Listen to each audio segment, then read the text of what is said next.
Everybody, and welcome to our May Free Press Book Club meeting.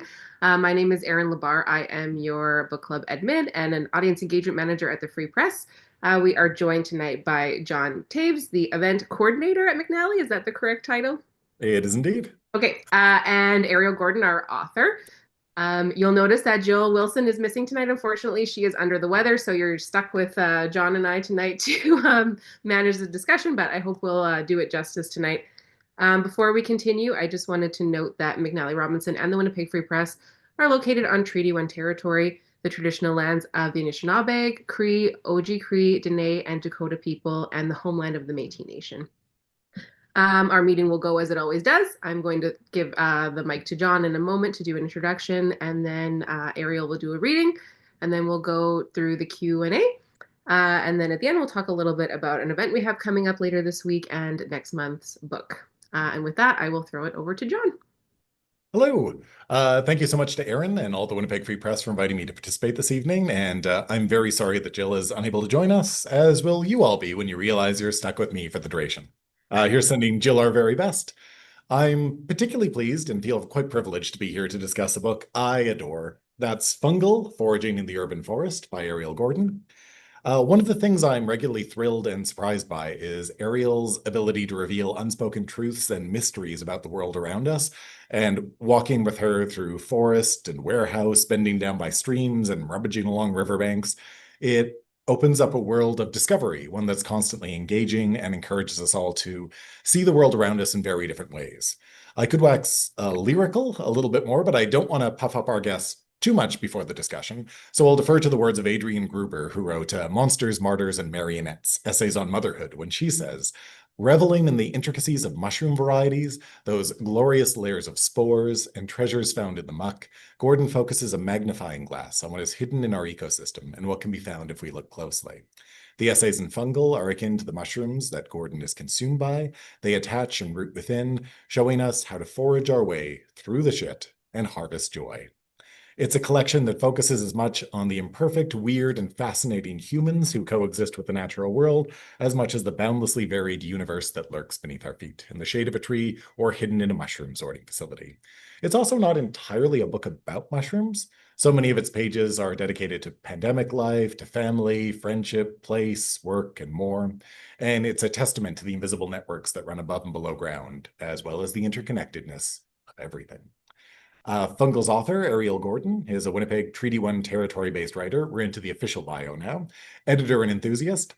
In 2019, Treed, Walking in Canada's Urban Forest, a collection of essays that combine science writing and the personal essay, was published by Hamilton's Woolsack and Wynne, who also published this book. It received an honorable mention for 2020 Alana Bondar Memorial Book Prize for Environmental Humanities and Creative Writing from ALEC.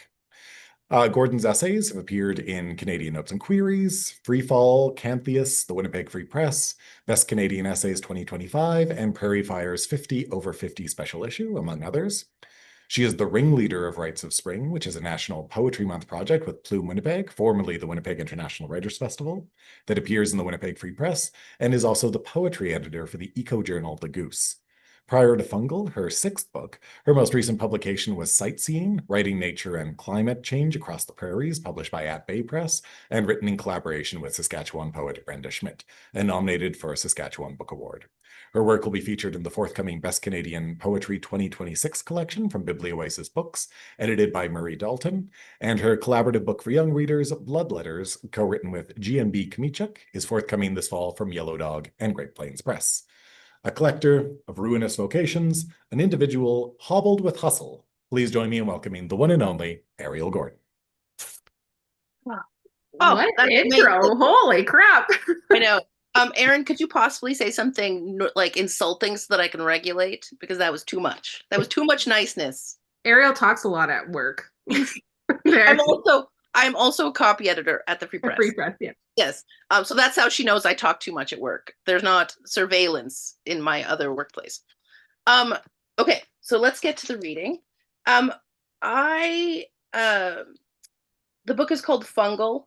I like to refer to myself as a fun gal. It's kind of one of the jokes of the title.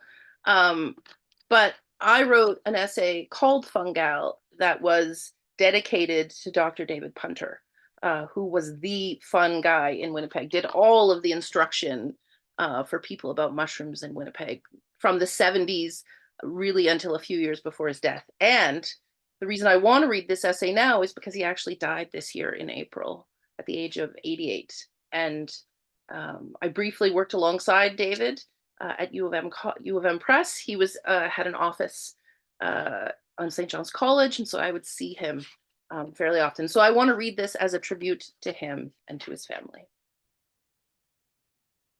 I've spent most of my adult life obsessed with mushrooms, but most of the time I am the only one in my circle who cares about them. My life and my writing are devoted to showing people what is around them, drawing their attention to things that they may not have noticed or spent very much time with. Which is why I am so happy when my friends send me terrible photos of the mushrooms they find while on vacation or just on walks near their houses.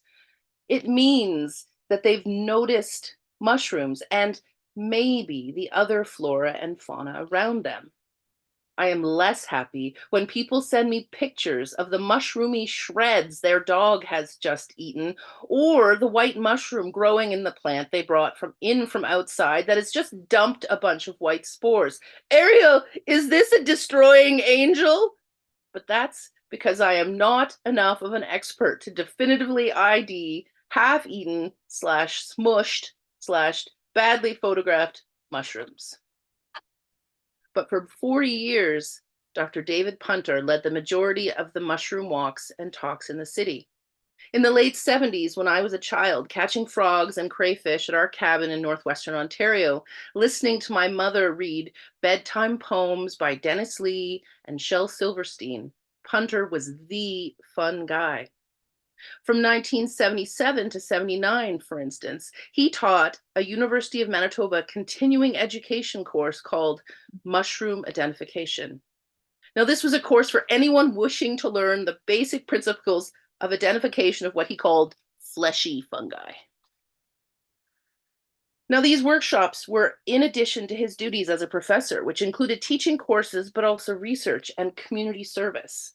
His research focused on, quote, the reproductive biology and population genetics of dwarf mistletoe and the pathology, ecology, and taxonomy of fungi associated with wild rice. Now, his community service was sitting on committees, but also answering questions from the public about plants and fungi, which meant responding to envelopes bulging with brittle leaves or softening mushrooms. So this is a letter from 1974 from the archives at the U of M. August 26, 1974, Dept of Agriculture, U of Manitoba. Dear Sir, we appreciate it if you can identify the mushroom we enclosed, which we found abundantly in our backyard. Please give us the information, whether it is poisonous or edible, and under what kind of condition it grows, if undesirable, how to get rid of it. Thank you in anticipation for your help. Yours truly, Mrs. E. Chung, Stalker Bay, Winnipeg. September 4th, 1974. Dear Mrs. Chung, your mushroom has been passed to me by the Plant Science Department for identification. As far as I can determine from the dried specimen, it is a Marasmius orates, a fungus which is commonly found in lawns and grassy places. This species is edible. Indeed, it is one of our best wild mushrooms.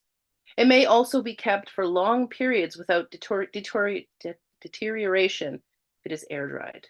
M. orates may also cause fairy rings in lawns. However, the effects of these are usually not severe and may be minimized by adequate fertilizing and watering. If you wish to eat your mushrooms, I suggest that you bring a few fresh specimens so that I may confirm the identification. Alternatively, try a small quantity, and if you develop no untoward symptoms within a 36-hour period, you may consider them safe. This procedure is always a wise precaution when eating unfamiliar mushrooms, as certain individuals may produce an allergic reaction to species that are generally considered edible. Let me know if I can be of further assistance. Yours sincerely, D. Punter, Professor.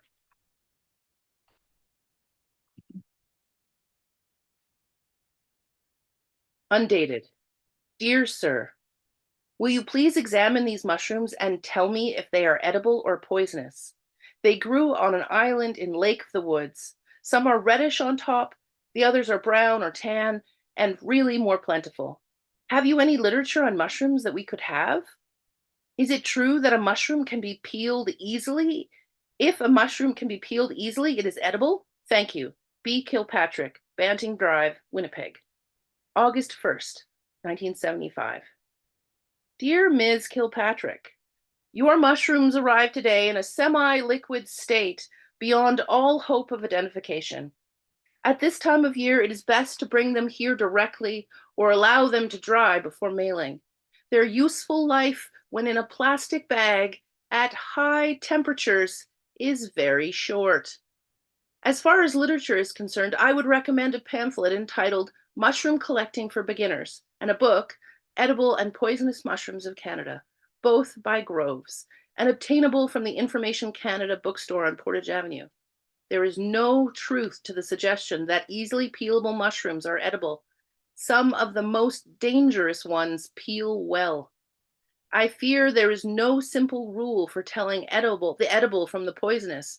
The old story about blackening silver spoons is equally unreliable as a test. Yours sincerely, D. Punter, Associate Professor. In 2021, my daughter, Anna, fell in love with the TV show Succession. She finds it endlessly interesting. She wants to make/watch fan edits or read fan fiction or participate in the fandom online all the time. I find the show itself nasty and brutish, but sadly not short. So I have so far refused to watch any more after the pilot, but she still talks to me about it nearly every day, showing me the media she is consuming. But that's not all. After a decade of being hauled along on walks in the woods, after 10 years, more than half of her life of peering at mushrooms with me, she's declared that she's, quote, not outdoorsy. She doesn't want to go for walks with me in the woods anymore, though she describes her aesthetic as cottagecore and so appreciates the whole mulchy palette. I figure Anna's owed some time that's not about what I like. So even though I've only watched the first episode and she's 3 seasons in and is avidly and eagerly awaiting the launch of the 4th season, I'm almost what you'd call a subject area expert just from listening to her. Anna says that my favorite shows all involve mean old women, and she's not wrong. I love Vera and The Closer, both of which feature smart and canny women who are pit bulls when it comes to solving crimes, which is to say, they take hold of ideas and shake them to death. Sometimes Anna admits that she wishes that she had someone to talk to about Succession or her long-term love, Doctor Who, that loves it as much as she does. And I know exactly what she means. I've always wanted someone to talk mushrooms with, a mushroom kindred spirit that is possibly a mean old woman. Thank you.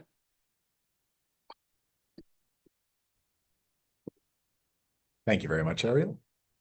I want to start with a reader question right out of the gate, because just as one approaches a mushroom and can judge it best by appearance, there were some questions about the cover of the book as well. So one reader was wondering whether the description on page 10 of the orange mushroom cap and gills resemble skirts and petticoats of a can-can dancer corresponds to the mushroom on the front of the book.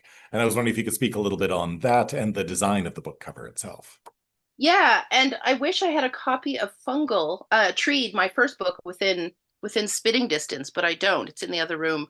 But basically, this is the same design as my first book of essays, Fungal, Treed. Oh, okay. This is the same design as my first book of essays, Treed, except inverted. Now that one had the city on top, this cityscape, and the tree growing down. And when it came time to do this one, which was in some ways the sequel to that book, I said, how about we invert it, right? And I wanted that same sort of, instead of a single mushroom, I kind of wanted like a group mushroom. And I wanted to be growing out of the city. So you can see what would be the like mycelia, and then that's a cityscape. I I will admit this is a stock image, a stock graphic, and it is of a psilocybin mushroom, but that's not why I picked it. I picked it because it was a cluster of mushrooms. I've been waiting for someone that likes magic mushrooms to be like, that's a magic mushroom, I know it. But no one has so far. Our reader was actually wondering if there was a significance to the number of mushrooms, the 7 that appeared. Yeah, okay. No, none at all. But sure, yes. I'm going to say yes. No. Right. So speaking of both volumes too, though they can each be read as discrete objects, both this book and your previous collection touch on similar themes, with Treat even opening up with some mushroom-centered writing too. Can you talk a little bit about how you view those volumes as being in conversation with one another, and possibly touch on what you learned from the experience of writing the first volume that you then carried through to Fungal? Yeah, I mean, I spent the writing of Treat, which I like to say is about trees and mushrooms, whereas Fungal is about mushrooms and trees, which is so different. But I like to think the process of writing Treat, I was terrified the whole time. And so I was like a duck, skimming along the surface. And it looks placid and calm, but underneath it's like this, like the feet are just going. And I spent 3/4 of the 5 years it took to write that book convinced that I would not have a book at the end. I'd never written long form fiction, nonfiction. I'd never written research nonfiction. I had three books of poetry to my name at that point, and a journalism degree, but I hadn't figured out how to make those things go together, right? And a science, a BSc and journalism degree and poetry, and like, how do you make that into essays about trees or the urban forest? And what I did was I just believed. Like, it was enormously stressful because there was a long period where I had no finished essays, and I had a deadline that I was working towards. But I just kept writing, and writing and not finishing essays. And I did this thing where I had an idea for a new essay every 3 weeks, but you can't write a 5,000 word essay in 3 weeks. I mean, maybe you can if you're brilliant, but I am not that. So I would get to a certain point and they would get really hard, and then I'd get an idea for a new one and I would just start a new essay. And at the end of that year, I'd been writing like stink the whole time and I had no finished essays. And I was like, I'm never finishing this. So in desperation, I went into my files and I started looking at everything. And all of a sudden, I'm like, oh, this, and this go together. Finished. Oh, I know how to finish this one. Done. And all of a sudden, I had 5 finished essays. And it was the biggest relief of my life. Yeah. I mean, possibly with the exception of like actually giving birth to my daughter and her being healthy, right? And like getting to hold her and knowing that like I had actually created her and she was okay, right? That was also a great relief. But like this was the second one. And so even though when people tell me that their experience of reading Treat is that it's very calming, it was not a calm experience for me at all. But I was also trying to combine all those parts of my life. So to write science-based, researched nonfiction that went along with a personal narrative, like a story of me doing something. And that was kind of new for me. And I feel like I sort of figured it out. And then with Fungal, I feel like I sort of leaned more into nonfiction. I knew I could do it. I knew I could write essays about trees and mushrooms or mushrooms and trees. But for some reason, the essays morphed a little, right? They became more about I mean, if you were going to pick a science, they'd be more sociology and than they are biology, if that makes sense. They're more about who gets to go where and why and how do you find meaning in the world and in the urban forest and as people that live in cities, and what foraging is and how it works and how, and it, exploring basically in some ways my obsession with mushrooms, right? Like it's an exploration of an obsession as opposed to someone trying to tell you how a tree works or how an urban forest works or what is an urban forest. Like now I'm like, let me tell you about my obsession with mushrooms that are in cities, in the urban forest. Let me tell you about that. So different, but the same, but it does feel like all of the sort of the same piece to me. Like it's part of a long conversation that will end with a third book, which will be out in 2026. Yeah, which will be called Stumped and is about tree loss, right? And also mushrooms. and also mushrooms. I mean, it's the other two books are kind of about my love for mushrooms, but um, Stumped revolves around the loss of my boulevard elm to Dutch elm disease, which is a fungal disease, right? So not just happy mushrooms I find in the woods and love and look at and are so happy and take photos of, but like a mushroom killed my tree, right? Like I love that tree and it was killed by a fungal disease. So it's trying to look at all of the good and the bad of all those things. Well, and there's a particularly beautiful essay in the book called Rotten that touches on uncertainty and loss, comparing and just, you know, worry, concern, ill health as well, tying in your own personal experience, waiting for a diagnosis and dealing with health issues simultaneously to the loss of that tree. And I was wondering if you could talk a little bit about the like how you find comfort within the natural world and how that directly impacts your day to day as well. Yeah, I know a lot during the pandemic, a lot of people struggled with their mental health, right? Like it was uh, a time and a place that if you had um, if there were any weaknesses in or or areas of uncertainty in us as people, the pandemic kind of pried them open, right? Like it gave you way too much time to dwell in uh and there was a lot of things were very uncertain and very concerning and very troubling. And so it was a really hard time for a lot of people and a lot of people around me in particular in my family. And but I was okay.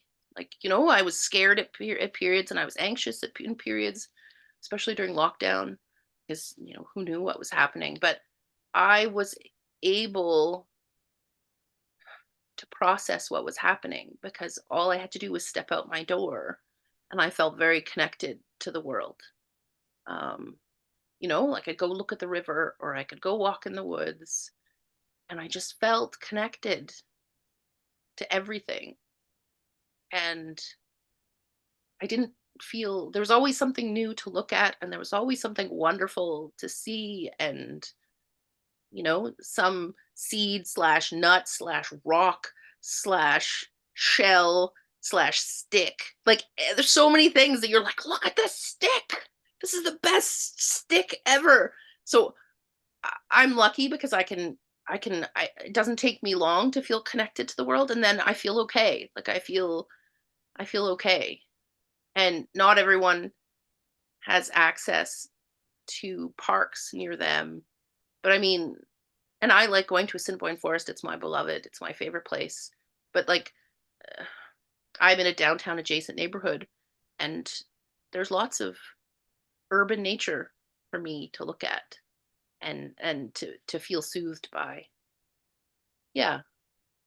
I don't know if I explained that correctly, but I don't know. I think we would all do better if we could all figure out how to feel a part of nature, to realize that we have a place there that we're animals too. And, you know, we're living alongside all of this flora and fauna and funga, you know? Yeah. I No, know I sound like a cult leader, but I'm not, I swear. well, that is interesting because in when it comes to being a cult leader, for instance, the there are some interesting things that you do with mushrooms. I mean, you touch on others microdosing, but you also had in one of the chapters, in one of the essays, you're specifically discussing this incredible project that you did where you seeded the manuscript of your previous book or the book itself Book. Yeah. with mushrooms and allowed the spores to grow until the book effectively became its own mushroom as well, which strikes me as almost like a bit of a ritualistic practice. So, in terms of like in the most non-woo-woo frame possible, how important is that idea of like ritual or ceremony to your writing practice, or do you think it's important to you at all? Um, that's a good question. Um, I am not someone that is religious. Um, and I don't really like to say, you know, like the forest is my temple or my church because I think that's a little easy. But I just feel I don't feel any loss. I don't feel any lacking in my life in terms of needing spiritual. But I mean, poets are big on ceremony and events, and they're very conceptual in terms of how they approach things. And so I knew for that essay in particular, I knew that people would be asking me about psilocybin and magic mushrooms. Um, and that wasn't because there'd been a number of books where people had taken psilocybin and written about it. And again, that seemed kind of cheap to me, and I didn't really want to do it. Um, I'm just not that interested in it as a drug or as an experience. Um, because as I said, I feel very connected to the world. And I think that's what people use magic mushrooms for sometimes, is to feel more connected to nature or to be more observant of nature. And I've got my noticing turned up to like 12 when I'm out in the world. So I don't need more noticing. Um, and so I was like, well, what can I do? Like, I don't want to dishonor or take away from people that are using magic mushrooms and that it helps them, because it is turning out to be like quite a good drug in therapies for people that have trauma, right? Like, so it's not, I'm not saying that it's a bad medicine. I'm saying it's a medicine that I don't need at this point in my life. And so I was like, well, what can I do that will make those people stop bothering me? That I know are going to be like, but what about magic mushrooms, Ariel? How could you write a book about mushrooms without talking about magic mushrooms? And I was like, ugh. So I was like, how would I grow mushrooms on my book and eat it and eat the mushrooms? Like, I thought that would be kind of interesting. But what's funny about it is that normally if you have a mushroom grow kit, you get 3 flushes of oyster mushrooms, right? But my book only produced 2, which means that it wasn't very nutritious for the mushrooms. And apparently feeding mushrooms like books is equivalent to giving them a diet of potato chips. So essentially I made my mushrooms like a teenager. Like the mushrooms that ate my book remained in their juvenile only want to eat chips stage. But yeah, I don't know. I always think if you can figure out a narrative, like a story or an experience, and then you can hang what you want to say on that bony skeleton, right? Like the skeleton walks around for you, and then you clothe it in ideas and images and words, and then it does that work for you, right? Because if I just said, hey, I have to tell you things, it would be less interesting, I think. So I don't know. I'm a poet, so I don't really understand plot or narrative, but I feel like I'm sort of getting what narrative and what plot does, although I'm still suspicious of it. Well, that makes a lot of sense because it is also a book. Like, it's not a book with images directly in the book itself, but you have this unique way through your writing of really conjuring up these images of the natural world through both comparison and description, but without getting overly didactic about anything to do with nature. And I know that in so much nature writing, including some I've encountered, there can be that tendency to get really didactic or taxonomic when it comes to talking about it. So I was wondering, like, you managed to stress the holistic and the personal a lot more in the essays as well and draw comparisons that way. And that is a natural instinct for you then? It isn't, you don't have to tamp down this urge to just nerd out and talk about details all the time? Um, because I am an enthusiast rather than an expert. Like I have a BSc, but I am not a mycologist, right? Like I'm not somebody that has studied mushrooms for a living. I I know of I know a some about mushrooms, right? Like, but I am not an expert. And the way I write about them is, I don't know, like I guess I'm in relationship with particular mushrooms. I know them, but I'm trying to drop in little nuggets of information. Like those 2 letters I read of David Punter's, they actually had some pretty useful information for someone that wanted to go foraging, right? So I do want people not to poison themselves, right? Like that is a goal. Like I want people to be engaged with the natural world, maybe try foraging, but also not poison themselves. I'm on this poison ID group on Facebook where emergency room doctors and veterinarians post pictures of the plants and mushrooms that people have eaten and have presented with poisoning symptoms because they have to identify them to know how to treat. And it's terrifying. Like the most memorable one for me was this family of 4, 2 adults, 2 young children that went for a walk in the woods and ate every mushroom that they saw raw. Now, eating mushrooms raw would be enough to give you massive intestinal discomfort. But to eat everything that you see, oh, no. no, don't do that. Right? Like, and people on the forum were like, oh my goodness. Like, where did they get the idea that that was a good thing? And they said that they were communing with nature and they thought that's how you do it. So I'm not, hmm, I'm not interested in trying to pretend I'm an expert. And you can do that. You can research it and learn and get to a point where like, this is what it is and this is how it works and this is all this stuff. But I'm more interested in sort of talking about nature and people. And so I guess that's my approach. And I learned early on while I was writing Treed that if instead of assuming authority when I was talking about something, if I said, hey, there's this thing that I don't understand, and use the essay to work through learning about it, that it was like a good narrative or a good literary device, because I didn't have to pretend I was an expert, and people learned along with me as we walked through this investigation of a particular issue or a particular organism or way of being. Yeah. Speaking of a family that is not poisoned by mushrooms, which is a terrible segue. There's some beautiful writing about your own family. Everybody from your partner Mike to your daughter Anna to the legendary presence of Pete the asshole, your cat, one of your cats. How have your family responded to your writing and their depiction within the essays? Well, because I mean, my friends and my broader community are used to anything that we talk about might show up in a poem or an essay. So they understand that writers are always stealing from their everyday life.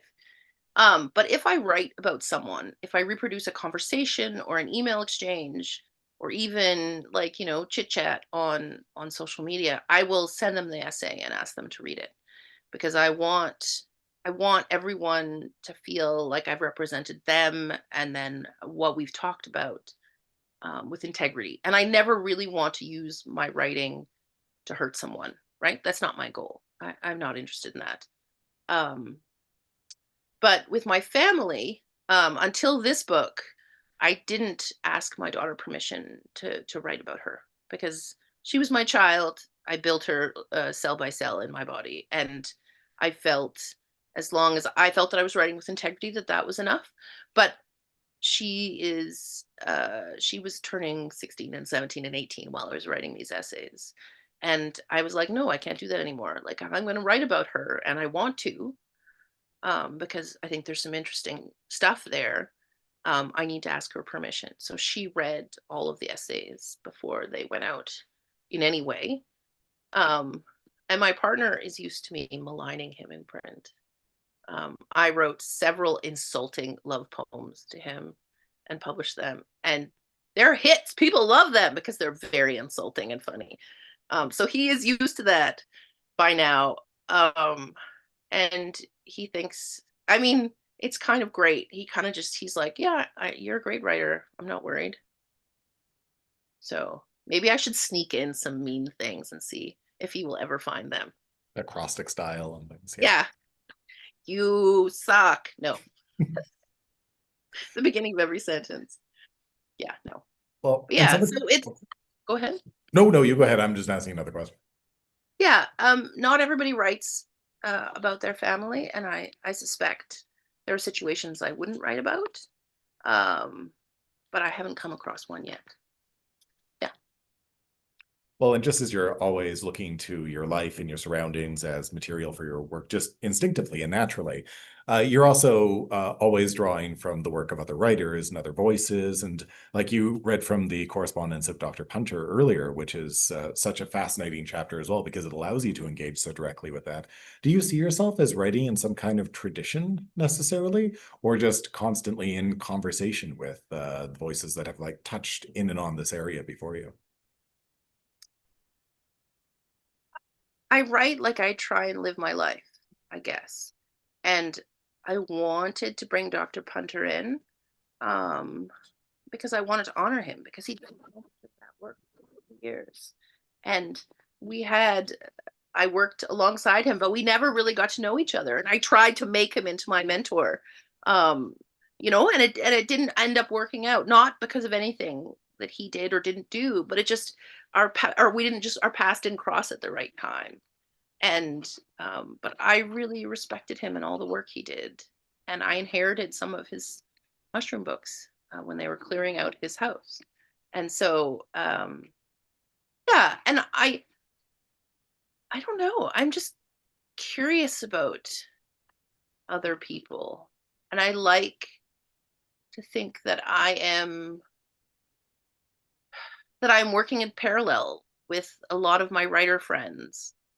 And I like that idea, makes me feel less lonely when I'm writing, you know, like, because most of the time you're writing, it's just you at your computer. But I try to bring in other people because I'm frankly sick of writing only from my own perspective. Why would I want to do that? That's boring. Who wants to listen to me talk more? No one. Um, and it's, yeah. So I just try and bring in more and other voices, but I will quote experts, but I also just want to quote everyday people that I'm chit-chatting with, right? Like I don't know. It feels friendly. And I like being friendly and I like community. Like it's where I get a lot of my juice, let's say. That makes a lot of sense. And I've been monopolizing the conversation a little bit, Yeah, Erin. I was just going to hop in with another reader question. This reader asks, how does Ariel maintain her sense of humor when thinking about environmental impact of humans on nature and big wicked problems like climate change? Yeah, I mean, my last book was figuring out, like, it was writing nature and climate across the prairies. And Hmm. so we set out to write. I was going to write about trees and climate, and my collaborator Brenda Schmidt was going to write about birds and climate, because that's both where we find ourselves in that question. And so that was interesting to write deliberately about it. And in Treat and in this book, I've written about climate, not exclusively about climate. Each essay is kind of about a different thing. But I don't think you can write about nature anymore and not talk about climate. I think it would be ethically wrong. And so I am trying to write um, more and more explicitly about climate. Um, and it's hard. Um, I had never felt what's called eco anxiety, which is where you feel overwhelmed and despairing about what could happen and is happening because of climate change. And um, and I think it's because I'm naturally optimistic and because I live in a mostly green city, and I don't feel we haven't felt a lot of the worst of the effects of climate change.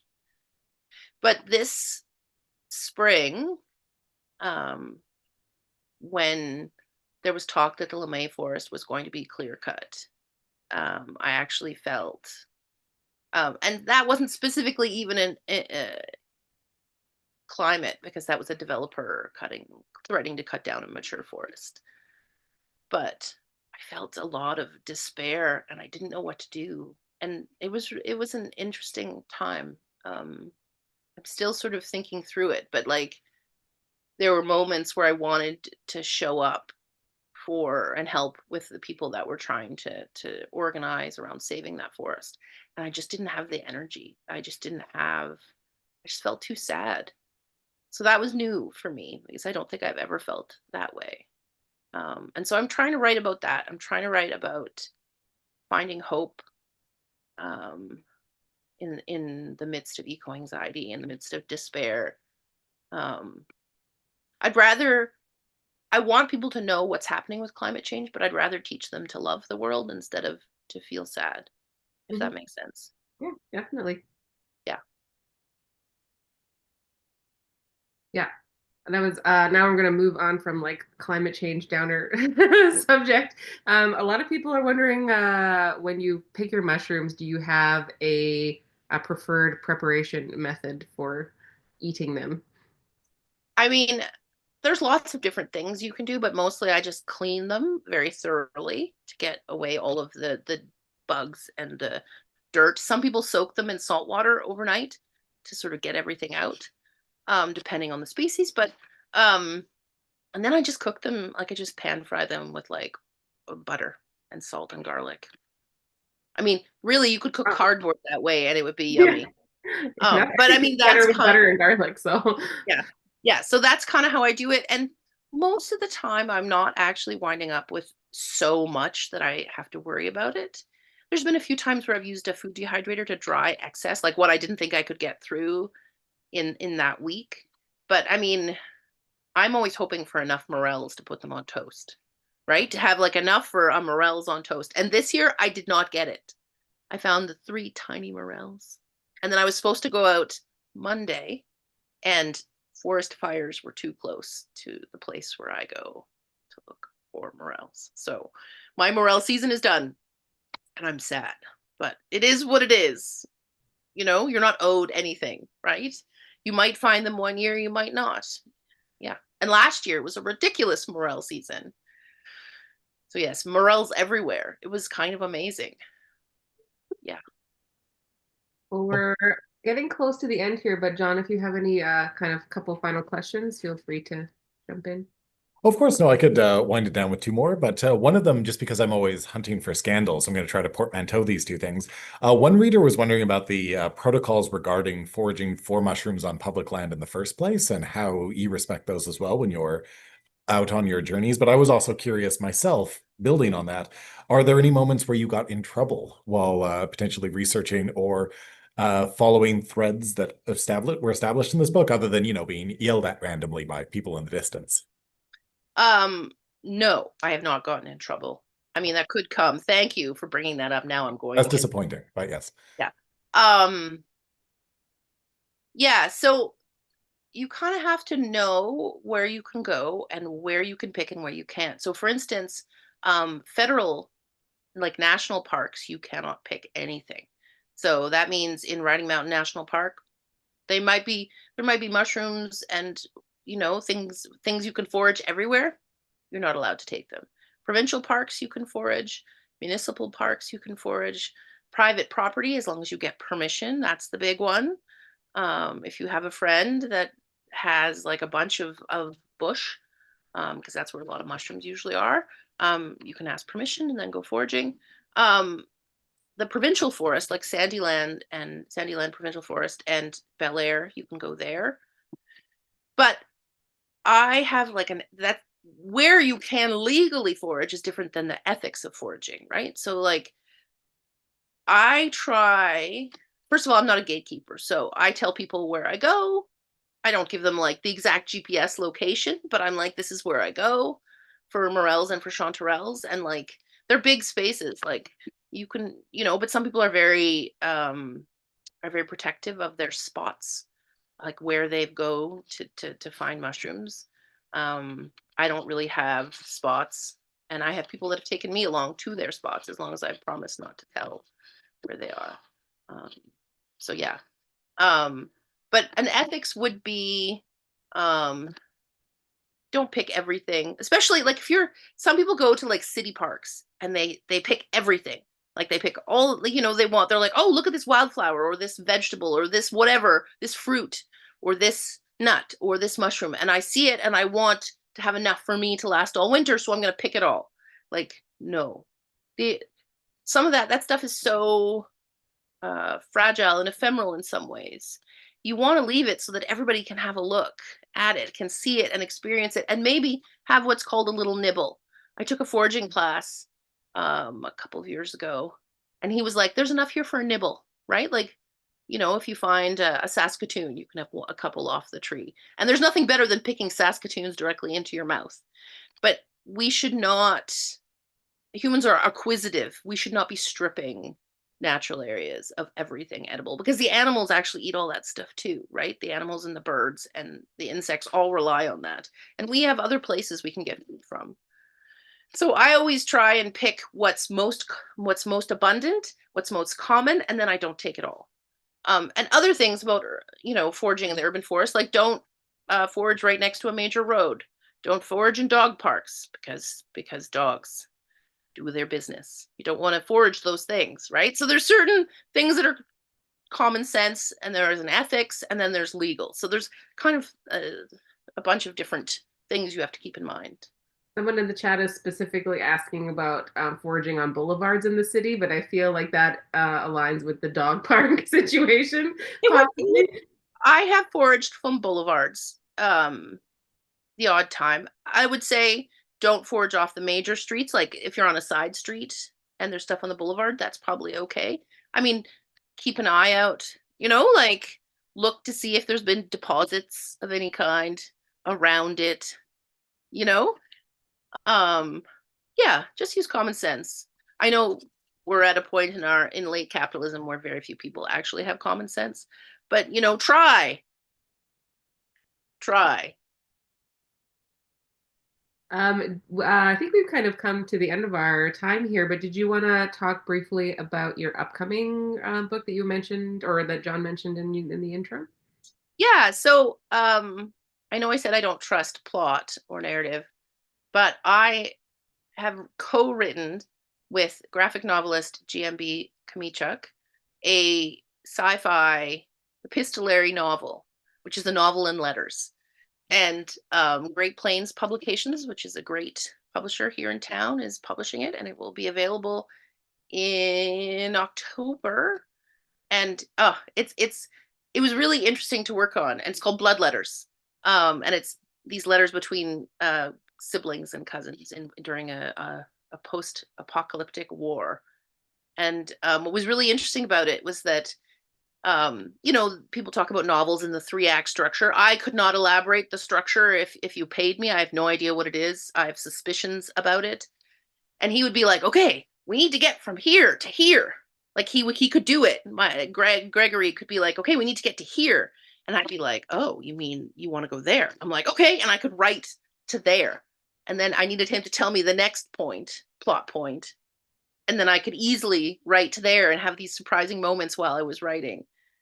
And it's funny because I don't actually find that writing poetry, writing nonfiction, and writing fiction, it all kind of feels the same. I don't know how, it just does. They're all very different, but they all feel kind of the same to me while I'm writing them. And that's been a great discovery over the last couple of years. But yeah, should I tell you about the walk? Should we discuss the walk? Yeah, that was my next thing. We have a forest walk. Ariel's generously giving up her time Thursday evening to take some book club members on a forest walk. I'm going to post the link in the chat for the sign up. It is full, but oftentimes people will bow out last minute and tickets will become available. So I'll post a link there, and Ariel's going to talk a little bit about what we're going to do Thursday evening. Yeah, so I do these walks often in Assiniboine Forest where I combine sort of like your typical hike with IDing, where I point out particular trees or wildflowers and tell you about them, with forest bathing. And forest bathing is this sort of practice that came from Japan, and it combines sort of meditation with like close observation of nature, as well as the beneficial chemicals that come from trees, right? So that's why it's better to walk outside in a wooded space than on the sidewalk, right? Like you get more health benefits from walking in nature. So it combines all those things. So yeah, so it'll be about 2 hours in total, like there and back. It's going to be warm on Thursday, so bring water, please. Wear shoes. We will be going off path. Maybe sometimes we'll be going into the grasses for sure. So if you're worried about ticks, do the thing where you tuck your pants into your socks and insect repellent, and or enlist someone to do a tick check after. But other than that, we're just gonna have a nice walk. But I will try and find places for people to sit at various points. I will try to find shady areas because last thing I want is for people to get overwhelmed by heat and sun. But I've been doing these walks for 15 years, so yeah, it'll be fun. I love taking people for a walk. There's nothing better than taking people for a walk. Yeah, I'm very excited, even though I told Ariel I'm an indoor cat and I'm terrified of ticks and I don't like the heat, but I'm optimistic. We're gonna do this. It's gonna be great. I'm gonna bring water, tuck my socks in my pants, or my pants in my socks. Some people wrap the border of their socks and their pants with duct tape or packing tape. I might do that. We don't know. We'll see what happens on Thursday.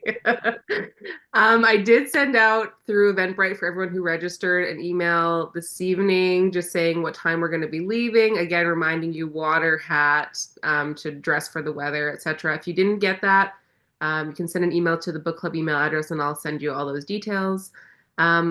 Next month, we are joined by another Free Press staffer, Nigan Sinclair, with his book Winnipeg. We're really excited to have him join us for book club. He's hosted before, but this is the first time we've had him on as an author, so we're really excited for that. And then for those of you who are like, why are you doing all these essays and short story collections? In the summertime, we're getting back onto the fiction bandwagon with historical fiction. So that's coming. So just stick with us here. One more collection of essays. And I think that's it for tonight. So I want to thank Ariel and John for their time. Thank you all for watching. And we'll see some of you on Thursday for the walk, and the rest of you, I hope you'll join us next month for Winnipeg.